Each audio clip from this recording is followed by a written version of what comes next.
Imuniteti i Ballukut duket se ka shqetësuar edhe Shtetet e Bashkuara të Amerikës.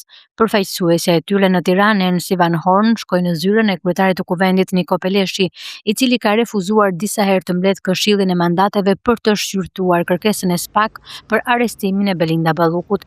Takimi zgjati rreth 30 minuta, fill pas përfundimit të vizitës së diplomates amerikane.